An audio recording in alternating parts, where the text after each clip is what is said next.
നമ്മുടെ കല്യാണി ചേച്ചി അതങ്ങ് റിപ്പോർട്ട് അടിച്ച് കളഞ്ഞിട്ടുണ്ട്. ഒരുപാട് ഫോളോവേഴ്സും ഒരുപാട് സബ്സ്ക്രൈബേഴ്സും ഉള്ളവരെ എടുത്ത് വെച്ച് റിയാക്ഷൻ വീഡിയോ ഞാനിപ്പോൾ വീഡിയോസ് അപ്ലോഡ് ചെയ്യുന്ന ഒരാളായതുകൊണ്ട് അതിന്റെ ബുദ്ധിമുട്ടുകളും എത്തി കഴിയുമ്പോഴേ നമ്മൾ കഴിഞ്ഞ കാലം മറക്കുക എന്ന് പറയുന്നത് ഭയങ്കര ദേഷ്യം എന്ന് പറഞ്ഞാൽ ഭയങ്കര ദേഷ്യം. അത് വാങ്ങിച്ചിട്ട് സ്വന്തം സബ്സ്ക്രൈബേഴ്സിനെ വിറ്റ് തന്നെ കാശുണ്ടാക്കുക എന്നൊക്കെ വേണ്ടെന്ന് വെച്ചു. സൺസ്ക്രീനേ ഇനി വേണ്ടാന്ന്, സൺസ്ക്രീൻ 5 മിനിറ്റ് ഒന്ന് മസാജ് ചെയ്താൽ മതി, അത് പോയിക്കോളും എന്നോ ഇങ്ങനെ അടുക്കള ജോലി ചെയ്യുന്നവരെ പുച്ഛിക്കുന്നവരുണ്ട്, അവരെ ഒന്നും മൈൻഡ് ആക്കുന്നില്ല. Hi hello, welcome back to my YouTube channel. എല്ലാവർക്കും നമ്മുടെ പുതിയൊരു വീഡിയോയിലേക്ക് സ്വാഗതം. അപ്പോൾ ഇന്നും തമ്പനിയിൽ കണ്ടതുപോലെ തന്നെ കല്യാണി ചേച്ചിയുടെ ഒരു ചെറിയൊരു കാര്യം പറയാനായിട്ട് വന്നതാ. വേറെ ഒന്നുമല്ല, ഇപ്പം പുതിയ ഒരു എന്നെപ്പോലെ തന്നെ യൂട്യൂബിൽ പിന്നെ വീഡിയോസ് ഇട്ടുകൊണ്ടിരിക്കുന്ന ഒരു അശ്വതി എന്ന് പറയുന്ന ഒരു യൂട്യൂബറുണ്ട്. പുള്ളിക്കാരി ഈ കല്യാണി ചേച്ചിയെ പറ്റിയിട്ട് ഒരു റിയാക്ഷൻ വീഡിയോ ചെയ്തിട്ടുണ്ടായിരുന്നു. അത് എത്രയോ ഒരുപാട് വ്യൂസ് കിട്ടിയൊരു വീഡിയോ ആയിരുന്നു. അപ്പോൾ അത് നമ്മുടെ കല്യാണി ചേച്ചി അതങ്ങ് റിപ്പോർട്ട് അടിച്ച് കളഞ്ഞിട്ടുണ്ട്. എന്താണെന്ന് അറിയത്തില്ല, എത്രയോ പേര് റിയാക്ഷൻ വീഡിയോസ് ചെയ്തിട്ടുണ്ട്. അപ്പം പിന്നെ കല്യാണ ചേച്ചി പറയുന്ന വേറൊരു കാര്യമുണ്ട്. കുറേ പേര് ഒരുപാട് ഫോളോവേഴ്സും ഒരുപാട് സബ്സ്ക്രൈബേഴ്സും ഉള്ളവരെ എടുത്ത് വെച്ച് റിയാക്ഷൻ വീഡിയോസ് ചെയ്യുന്നു, തുടക്കക്കാരായിട്ടുള്ള കുറേ പേര് റിയാക്ഷൻ വീഡിയോസ് ചെയ്യുന്നു എന്നൊക്കെ പറഞ്ഞുകൊണ്ട്. ഞാൻ ചോദിച്ചോട്ടെ, ഈ കല്യാണി ചേച്ചി തുടക്കത്തിലെ ഈ 100K അല്ലെങ്കിൽ ഇത്രയും സബ്സ്ക്രൈബേഴ്സ് ആയിട്ടായിരുന്നോ യൂട്യൂബിൽ തുടക്കം കുറിച്ചത്? അല്ലല്ലോ. ആദ്യം പുള്ളിക്കാരി തന്നെ പറയുന്നുണ്ടായിരുന്നു പുള്ളിക്കാരിയുടെ ഹസ്ബൻഡ് വീഡിയോസ് ഒന്നും ഇടാൻ സമ്മതിക്കുന്നില്ലായിരുന്നു. പിന്നെ കുറേ നിബന്ധനകൾ വെച്ചിട്ടുണ്ടായിരുന്നു. ഫേസ് കാണിക്കാൻ പാടില്ല, ആരെയും കാണിക്കാൻ പാടില്ല, അല്ലാതെ കുക്കിംഗ് വീഡിയോസ് മാത്രമായിട്ടായിരുന്നു പുള്ളിക്കാരി വീഡിയോസ് ചെയ്തുകൊണ്ടിരുന്നതെന്ന്. അപ്പോൾ പുള്ളിക്കാരിയുടേതായിട്ടുള്ള രീതിയിൽ സംസാരിക്കാനോ എടുക്കാനോ ഒന്നും പറ്റാതെ വന്നപ്പോഴത്തേനും പുള്ളിക്കാരി ആ ചാനൽ അങ്ങ് സ്റ്റോപ്പ് ചെയ്തു, വീഡിയോസ് അപ്ലോഡ് ചെയ്യുന്നത് അങ്ങ് നിർത്തി എന്നാണ് പറയുന്നത്. പിന്നീട് കുറച്ച് നാൾ കഴിഞ്ഞപ്പോഴത്തേനും പുള്ളിക്കാരിയുടെ ഹസ്ബൻഡ് സമ്മതിച്ചു, വീഡിയോസ് ഫേസ് കാണിച്ചുകൊണ്ട് ഉള്ള വീഡിയോസൊക്കെ അപ്ലോഡ് ചെയ്യാനായിട്ട് പുള്ളിക്കാരൻ സമ്മതിച്ചു എന്ന് പറയുന്നു. അങ്ങനെയാണ് മൈ വേ ബൈ കല്യാണി എന്ന് പറഞ്ഞിട്ട് പുള്ളിക്കാരി പഴയ ചാനൽ തന്നെ പിന്നെ അതിൽ വർഷങ്ങൾ എന്തോ കഴിഞ്ഞ് കഴിഞ്ഞപ്പോൾ വീഡിയോസ് അപ്ലോഡ് ചെയ്ത് കൊണ്ടുവന്ന് പിന്നെ ഇത്രയും ഒരുപാട് വീഡിയോസ് ഇട്ടു. സത്യം തന്നെ പുള്ളിക്കാരി ഒരുപാട് കഷ്ടപ്പെട്ടിട്ടുണ്ട്. ഞാനിപ്പം വീഡിയോസ് അപ്ലോഡ് ചെയ്യുന്ന ഒരാളായതുകൊണ്ട് അതിൻ്റെ ബുദ്ധിമുട്ടുകളും എന്തൊക്കെയാണ് ചെയ്യേണ്ടതെന്നും അതിൻ്റേതായിട്ടുള്ള ബുദ്ധിമുട്ടുകളും എല്ലാം എനിക്ക് മനസ്സിലാവും. പക്ഷേ നമ്മൾ കഷ്ടപ്പെട്ടിട്ടാണെങ്കിലും ഒരു സ്ഥാനത്ത് എത്തിക്കഴിയുമ്പോൾ പുള്ളിക്കാരിക്ക് ഇപ്പോൾ ഒരുപാട് ഫോളോവേഴ്സ് ഉണ്ട്, സബ്സ്ക്രൈബേഴ്സ് ഉണ്ട്, നല്ല വ്യൂസും കിട്ടുന്നുണ്ട് വീഡിയോസിന്. അപ്പോൾ ഒരുപാട് കാശ് സമ്പാദിക്കാനായിട്ട്, റവന്യൂ ഉണ്ടാക്കാനായിട്ട് പറ്റുന്നുണ്ട്. കാര്യമൊക്കെ ശരി തന്നെ. നമ്മൾ ആ ഒരു പൊസിഷനിൽ എത്തിക്കഴിയുമ്പോഴേ നമ്മൾ കഴിഞ്ഞ കാലം മറക്കുക എന്ന് പറയുന്നത് നല്ലതാണോ? എനിക്ക് തോന്നുന്നില്ല കേട്ടോ. പുള്ളിക്കാരി ഇങ്ങനെ പറഞ്ഞപ്പോൾ എനിക്ക് ഭയങ്കരമായിട്ട് അത് സ്ട്രൈക്ക് ചെയ്തു. എന്താണെന്നറിയത്തില്ല, നമ്മളും തുടക്കക്കാരാണ്, നമ്മളും കഷ്ടപ്പെട്ട് തന്നെയാണ് വീഡിയോസ് അപ്ലോഡ് ചെയ്യുന്നത്. അപ്പോൾ ഇങ്ങനെ പറയുമ്പം ഇപ്പം എല്ലാവർക്കും ഇതൊരു പബ്ലിക് പ്ലാറ്റ്ഫോമാണ്. അപ്പോൾ നമുക്ക് അതിൽ കാണുന്ന ഒരു സംഭവത്തെ പറ്റി അഭിപ്രായം പറയാനായിട്ട് എല്ലാവർക്കും സ്വാതന്ത്ര്യമുണ്ട്. പക്ഷേ ശരിയാണ്, ഒരാളിൻ്റെ വീഡിയോ ആ ആളിൻ്റെ അനുവാദം കൂടാതെ എടുത്ത് വേറൊരാൾ ചാനലിൽ അപ്ലോഡ് ചെയ്ത് കഴിഞ്ഞാൽ അത് യൂട്യൂബ് പോളിസിക്ക് എതിരാണ് എന്ന് നമുക്ക് മനസ്സിലാവാം. ഞാനും അതുകൊണ്ടാണ് റിയാക്ഷൻ വീഡിയോസ് എന്നല്ല എൻ്റെ ഇതിൽ എനിക്ക് പറയാനുള്ളത്. കാരണം എനിക്ക് പറയാനുള്ള കാര്യം ഞാൻ പറയുന്നു, അത്രയേ ഉള്ളൂ. എൻ്റെ ഈ ഒരു ചാനലിലൂടെ പറയുന്നു, അത്രയേ ഉള്ളൂ. അപ്പോൾ എനിക്ക് അതിനോട് താല്പര്യമില്ല. പുള്ളിക്കാരിയുടെ വീഡിയോസ് ഇപ്പം സ്ക്രീൻ റെക്കോർഡ് ചെയ്തിട്ട് ഇവിടെ കൊണ്ടുവന്ന് കാണിക്കുന്നതിനോട് എനിക്ക് താല്പര്യമില്ല. അതുകൊണ്ടാണ് ഞാൻ ആ ഒരു സംഭവം ചെയ്യാത്തത്. എനിക്ക് പറയാനുള്ള കാര്യങ്ങൾ ഞാൻ പറയുന്നു, അത്രയേ ഉള്ളൂ. പിന്നെ പുള്ളിക്കാരി ആ ഒരു റിയാക്ഷൻ വീഡിയോ കുറേ പിന്നെ സൺസ്ക്രീൻ എടുത്ത് വെച്ചിട്ട് കാണിക്കുന്ന ഒരു വീഡിയോ കാണിക്കുന്നുണ്ട്. അതിൽ ഭയങ്കരമായിട്ട് ദേഷ്യം വന്നിട്ട് ഇത്രയും നാളും ആ ഒരു മൈ വേ ബൈ കല്യാണി എന്നാ തോന്നുന്നു ചാനലിൻ്റെ പേര്, അതിൽ കണ്ടിട്ടുള്ള ഒരാളേ അല്ലായിരുന്നു ഈ ലാസ്റ്റ് ഇട്ട ആ ഒരു വീഡിയോയിൽ കാണാൻ കല്യാണിയെ.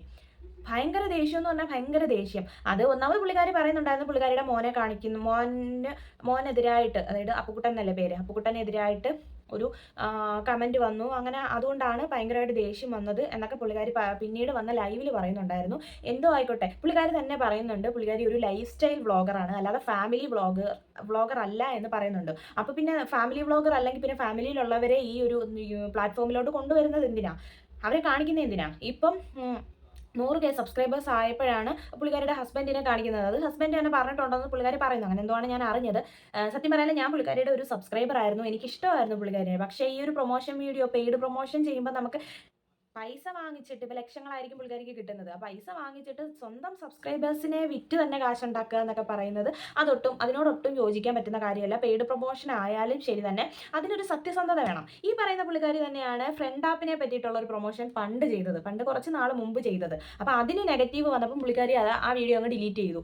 അതാണ് സംഭവിച്ചത്. അപ്പോൾ പിന്നെ ഇപ്പം ചെയ്യുന്നതും അതേപോലത്തെ കാര്യമല്ലേ. അപ്പം നമുക്ക് പുള്ളിക്കാരിക്ക് ആരും ഇത്രയും നാളും എനിക്ക് തോന്നുന്നു അധികം നെഗറ്റീവ്സ് ഒന്നും പുള്ളിക്കാരിക്ക് വന്നിട്ടില്ല. ഇതുപോലത്തെ റിയാക്ഷൻ ഒന്നും വന്നിട്ടില്ലായിരിക്കും. അതുകൊണ്ടാണ് പുള്ളിക്കാരിക്ക് ഇത്രയ്ക്കും ദേഷ്യം വരാനും ഒക്കെ കാര്യമെന്ന് തോന്നുന്നു കേട്ടോ. ആ ഒരു വീഡിയോയിൽ, ആ ഒരു പ്രതികരിക്കുന്ന വീഡിയോയിൽ കൊണ്ടുവന്ന് കുറേ സൺസ്ക്രീനുകൾ കൊണ്ടുവന്ന് കാണിച്ചിട്ട് ഇതെല്ലാം ഞാൻ യൂസ് ചെയ്യുന്നതാണെന്നും പറഞ്ഞിട്ടാണ് കാണിക്കുന്നത്. എങ്ങനെ യൂസ് ചെയ്യാൻ പറ്റുമെന്ന് എനിക്ക് അറിയത്തില്ല.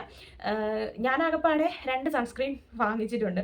അതാണെങ്കിൽ എനിക്ക് എൻ്റെ സ്കിന്നിന് പറ്റുന്നേയില്ല. ഞാൻ സ്കിൻ ടൈപ്പ് ഒക്കെ നോക്കിയിട്ടാണ് വാങ്ങിച്ചെങ്കിൽ പോലും എനിക്കത് എൻ്റെ സ്കിന്നിന് പറ്റുന്നില്ലായിരുന്നു. ഞാനത് വേണ്ടെന്ന് വെച്ചു. സൺസ്ക്രീനേ ഇനി വേണ്ടാന്ന് വെച്ചിട്ടാണ് ഞാൻ ഇരിക്കുന്നത്.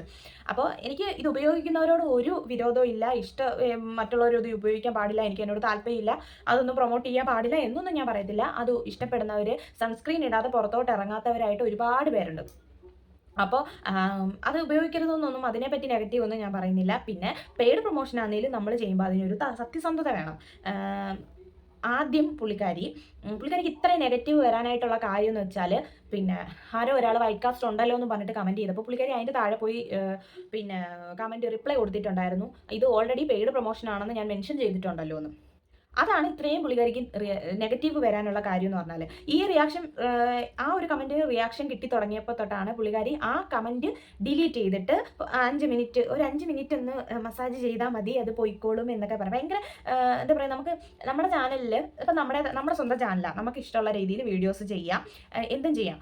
അപ്പോൾ പക്ഷേ പുള്ളിക്കാരിനെ കല്യാണി ചേച്ചി എന്നും വിളിച്ച് ഈ പറയുന്ന ഞാൻ പോലും എനിക്കും ഭയങ്കര ഇഷ്ടമുള്ളൊരു ഒരു യൂട്യൂബർ ആയിരുന്നു ഈ കല്യാണി എന്ന് പറയുന്ന ചേച്ചി. ഭയങ്കര ഇഷ്ടമായിരുന്നു. എന്നെപ്പോലെ ഒരുപാട് പേര് ഈ കല്യാണിനെ സ്നേഹിക്കുന്നവരുണ്ടായിരുന്നു, ഇപ്പോഴും ഉണ്ട്, ഇല്ലെന്നല്ല പറയുന്നത്.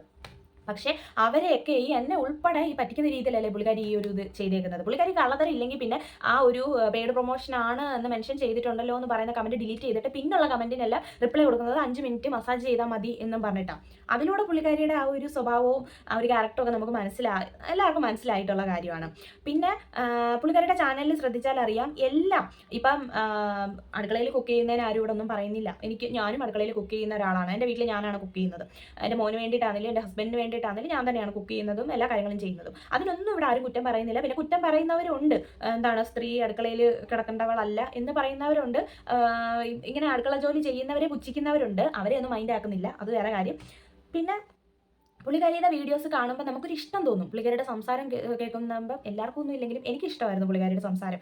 പക്ഷേ ഈ ഒരു റിയാക്ഷൻ വീഡിയോ വന്നപ്പോഴത്തേനും ആളിൻ്റെ ക്യാരക്ടറേ മാറി. ആ ഒരു വീഡിയോൻ്റെ കമൻറ്റ് സെക്ഷൻ എടുത്ത് നോക്കിയാൽ മനസ്സിലാവും. എല്ലാവരും പറയും റിയൽ ക്യാരക്ടർ പുറത്തു വന്നു കല്യാണിയുടെ എന്ന് പറഞ്ഞിട്ടായിരുന്നു കമൻറ്റുകൾ വന്നിട്ടുണ്ടായിരുന്നത്. അത് കഴിഞ്ഞിട്ട് പിന്നെ ഒരു വീഡിയോ ചെയ്തേക്കുന്നു. വീഡിയോ അല്ല, അത് ലൈവായിരുന്നു കേട്ടോ. പുള്ളിക്കാരിയുടെ എന്താ പറയുക, സാഹചര്യം വിശദീകരിച്ചുകൊണ്ടുള്ള ഒരു വീഡിയോ ചെയ്തേക്കുന്നു. ഒന്നും പറയുന്നില്ല. പക്ഷേ എനിക്ക് ഇതേ പറയാനുള്ളൂ, നമ്മളെ വിശ്വസിച്ച് നമ്മളെ ഇഷ്ടപ്പെട്ട് വരുന്ന സബ്സ്ക്രൈബേഴ്സിനെ നമ്മൾ പറ്റിക്കാതിരിക്കുക.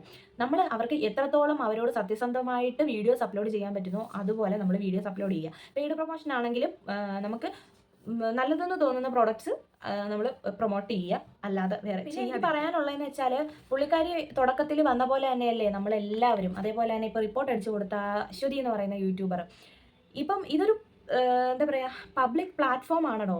ഇതിൽ ഒരുപാട് നെഗറ്റീവ്സ്, ഇതിലോട്ട് നമ്മൾ ഇറങ്ങുന്നുണ്ടെങ്കിൽ പോസിറ്റീവ് പോലെ തന്നെ നെഗറ്റീവ് നമ്മൾ അക്സെപ്റ്റ് ചെയ്യാനായിട്ട് നമ്മൾ തയ്യാറായി വേണം ഈ ഒരു പ്ലാറ്റ്ഫോമിലോട്ട് നമ്മൾ ഇറങ്ങിത്തിരിക്കാനും. അല്ലാതെ എല്ലാവർക്കും റിയാക്ഷൻ വീഡിയോസ് അല്ലെങ്കിൽ അവരവരുടെ അഭിപ്രായങ്ങൾ പറയാനുള്ള എല്ലാ സ്വാതന്ത്ര്യമുണ്ട്. നിങ്ങൾ എന്നെ അങ്ങനെ പറയാൻ പാടില്ല, ഞാൻ ചെയ്തത് തെറ്റാണെന്ന് പറയാൻ പാടില്ല എന്നൊന്നും നമുക്ക് പറയാൻ പറ്റത്തില്ല. മറ്റുള്ളവർക്ക് അഭിപ്രായം, നമ്മൾ ഒരു വീഡിയോ ചെയ്ത് ഈ ഒരു യൂട്യൂബിൽ ഇടുമ്പം അത് കണ്ടിട്ട് മറ്റുള്ളവർക്ക് റിയാക്ട് ചെയ്യും, അവരുടെ അഭിപ്രായങ്ങൾ പറയാനുള്ള എല്ലാ സ്വാതന്ത്ര്യമുണ്ട്. അങ്ങനെ ചെയ്യാൻ പാടില്ല എന്ന് നമുക്ക് പറയാൻ പറ്റത്തില്ല. അതുപോലെ തന്നെയാണ് കല്യാണി ചേച്ചിയുടെ ഒരു കാര്യത്തിലും ഇവിടെ സംഭവിച്ചേക്കുന്നത്. അപ്പോൾ പെട്ടെന്ന് ഇത്രയും റിയാക്ഷൻസ്, നെഗറ്റീവ്സ് വന്നപ്പോഴത്തേനും പുള്ളിക്കാരിക്ക് താങ്ങാൻ പറ്റിയിട്ടുണ്ടാവത്തില്ല. പിന്നെ പുള്ളിക്കാരി തന്നെ പറയുന്നു, കുഞ്ഞിനെ പറ്റി അങ്ങനെ പറഞ്ഞപ്പോഴത്തേനും പുള്ളിക്കാരിക്ക് അത് സങ്കടമായി. അത് ശരി തന്നെ, എനിക്കും ഒരു മോനുണ്ട്, 3.5 വയസ്സുള്ള ഒരു മോനുണ്ട്. അപ്പോൾ എനിക്കത് മനസ്സിലാക്കാവുന്നതേ ഉള്ളൂ. എനിക്കും ഇഷ്ടപ്പെടത്തില്ല ഒരു അമ്മ എന്നുള്ള രീതിയിൽ നമ്മുടെ കുഞ്ഞുങ്ങളെ ആരെങ്കിലും എന്തെങ്കിലും ഇങ്ങനെ മോശമായിട്ട് പറയുമ്പോൾ നമുക്കത് ഇഷ്ടപ്പെടത്തില്ല. പക്ഷേ അത് നമ്മൾ മനസ്സിലാക്കണം, എന്തുകൊണ്ടാണ്, അല്ലെങ്കിൽ ഈ റിയാക്ഷൻ വീഡിയോസൊക്കെ നമുക്ക് വരുന്നത് എന്തുകൊണ്ടാണെന്ന് നമ്മൾ ചിന്തിച്ചിട്ട് നമ്മുടെ ഭാഗത്തുനിന്ന് തെറ്റുണ്ടെന്ന് കണ്ടു കഴിഞ്ഞാൽ മനസ്സിലാക്കി അതിന് വന്ന് സോറി പറഞ്ഞു കഴിഞ്ഞാൽ എൻ്റെ ഭാഗത്തുനിന്ന് ഇങ്ങനൊരു മിസ്റ്റേക്ക് ഉണ്ടായി, എല്ലാവരും ഒന്ന് ക്ഷമിക്കൂ എന്ന് പറഞ്ഞു കഴിഞ്ഞാൽ അവിടെ തീർന്നു കാര്യം. ഈ കല്യാണീനെ ഇത്രയും നാൾ ഇഷ്ടപ്പെട്ടവർ ഇതിൽ കൂടുതൽ ഇഷ്ടപ്പെടത്തേ ഉള്ളൂ. ഓക്കെ, അപ്പം ഇത്രയേ ഉള്ളൂ നമ്മുടെ വീഡിയോ എല്ലാവരും ലൈക്ക് ചെയ്യുക, ഷെയർ ചെയ്യുക, സബ്സ്ക്രൈബ് ചെയ്യുക. നമ്മുടെ ചാനൽ ഷെയർ ചെയ്യാൻ ഞാൻ പറയുന്നില്ല. നിങ്ങൾ കണ്ടിട്ട് നിങ്ങളുടെ അഭിപ്രായം എന്താണെന്ന് ഈ ഒരു കാര്യത്തിൽ കമൻറ്റ് ചെയ്യാൻ മറക്കരുത്. അപ്പോൾ അടുത്തൊരു വീഡിയോയിൽ വേണ്ടി കാണാം. ബൈ.